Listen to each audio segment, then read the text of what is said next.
Hello and welcome to A Live to Work. Yeah, I'm Kate. And I'm Tina. And today we're talking about goals and goal setting.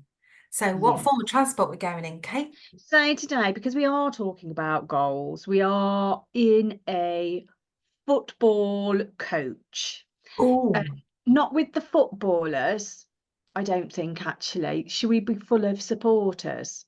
I love that. Yes. But one of those posh ones where you can sit down the end and play cards together or go to the toilet or stuff. Yes. Oh Yes. yes, definitely. It definitely needs a toilet on it. So Yes. it's like a proper posh coach, a Yes. luxury one. Yeah, slightly blackened windows so we all look like we're, famous inside.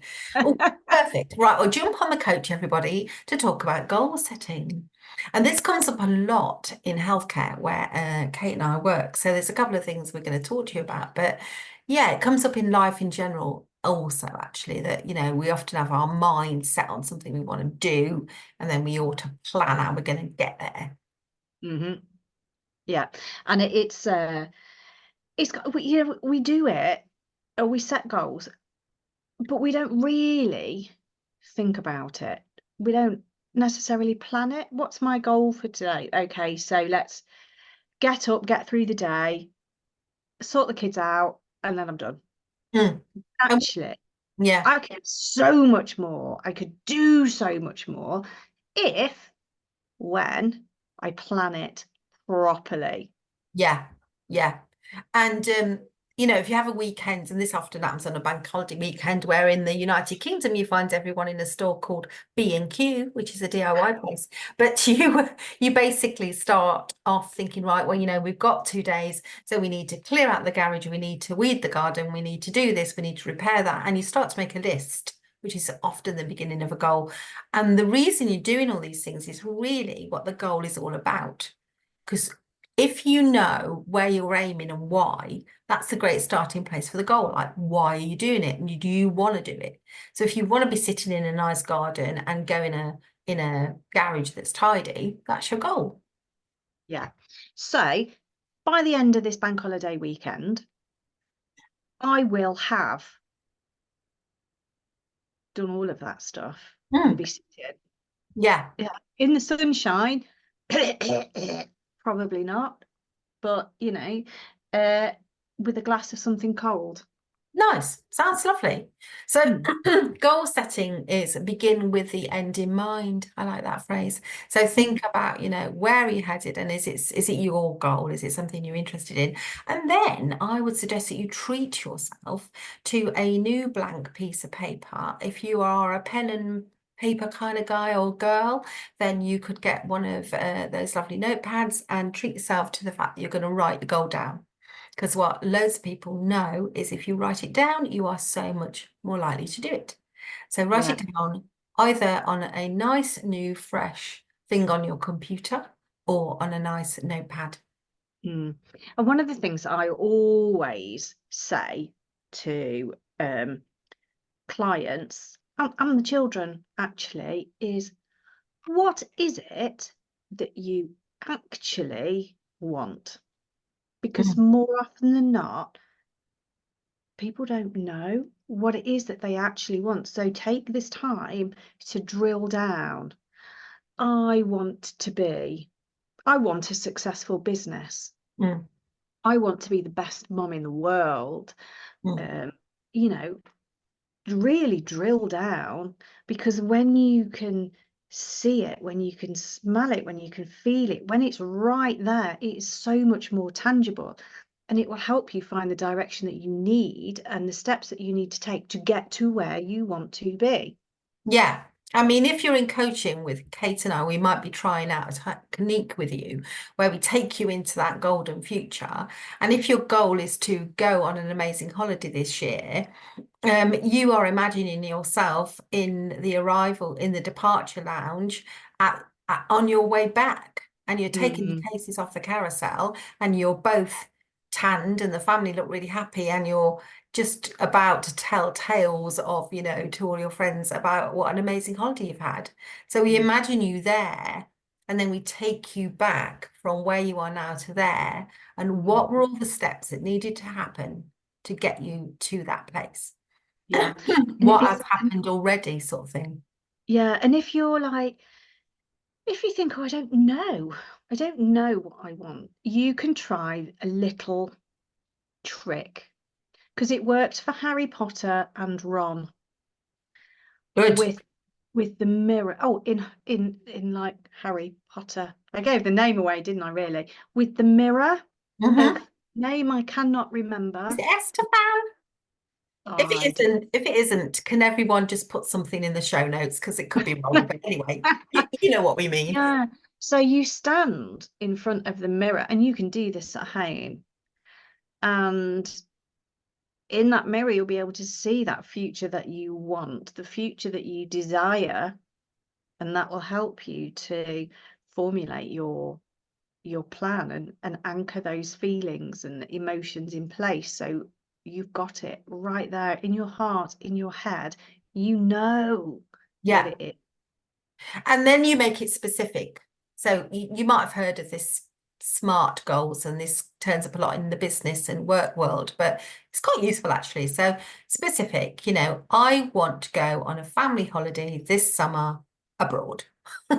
So there you go. That's really specific, isn't it?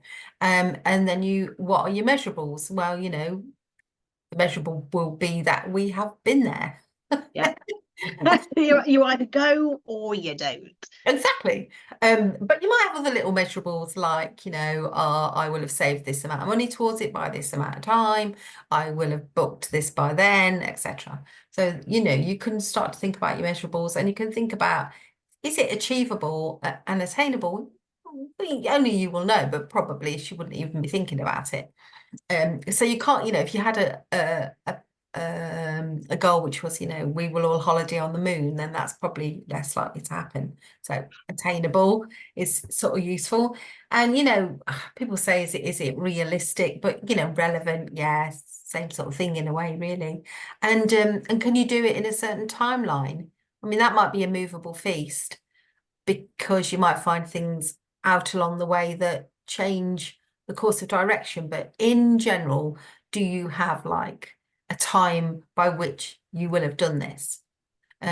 If you don't, then often it isn't a smart goal, because you're just drifting along and you're not really focusing on it. Yeah, and if you do find yourself in those situations where you are a bit, I don't know, a bit lackluster, or lacking direction, or just feel like you want something, do a mini goal Mm, setting. mm, Ask it 2 minutes. What do I actually want? mm. Think about the question, and Yeah. then you can go from where go from there. And another great tip is, when you've written your goal down, put it up where you can see it. Mm. And if you're feeling brave, tell other people about it. Now, this is a good one, because only earlier today, Kate and I were telling each other how we were going to be each other's accountability friends. So what this kind of means is that we do talk weekly. Between today and next week, we've both got things that we want to get on with, goals that we want to accomplish. And they are mini goals actually, but they're part of a bigger thing for both of us. So we have told each other what these are, and as accountability partners or friends, the next time we get together, we're going like, so how did that go? And have you done it? And even just the fact that that Kate is going to ask you this in a week, Yeah, it kind of just galvanizes me a bit and makes me think, actually, yeah, you know what? I need to crack on with that. yeah. Because it just does. So, that's a really nice thing to sort of put in the mix. And this could be your partner, your friend, your children, somebody at work, just share it and say, this is what I'm going to be doing. What do you reckon? What do you reckon, listeners? How does that sound? I think that sounds all right.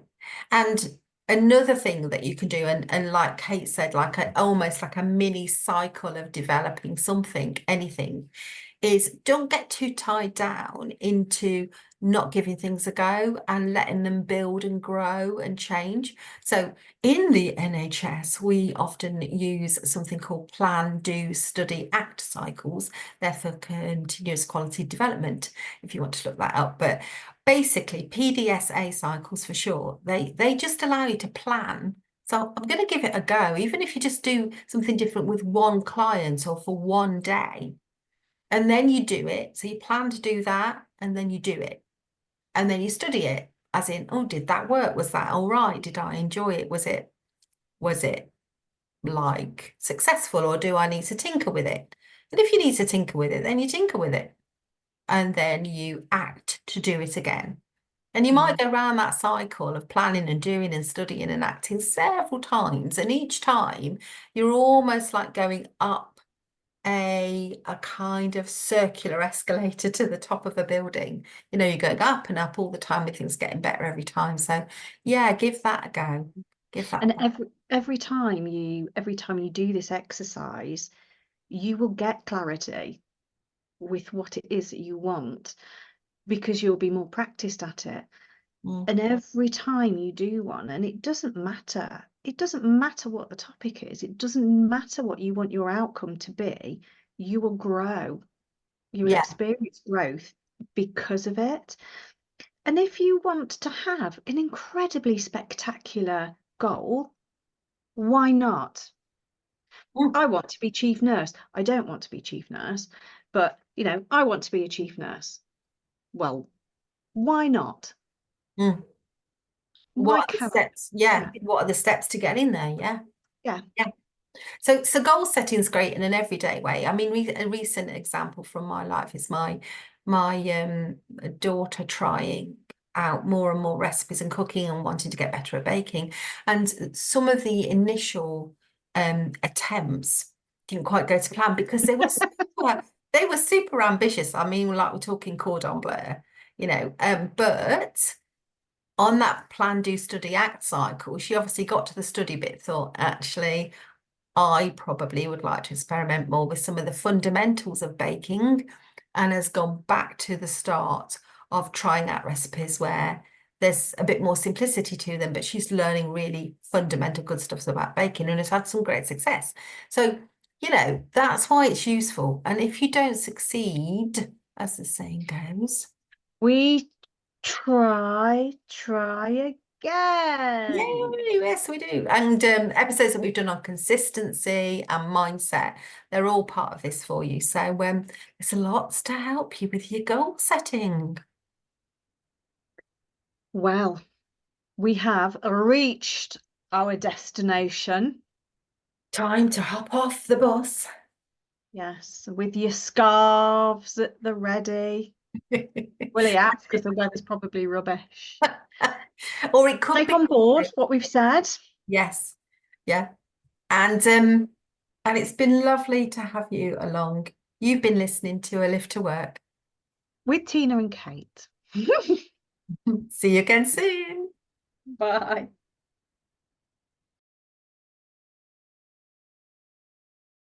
Thank you for listening. This has been A Lift to Work with Kate and Tina. Please subscribe, like, and share. Comments and questions are most welcome.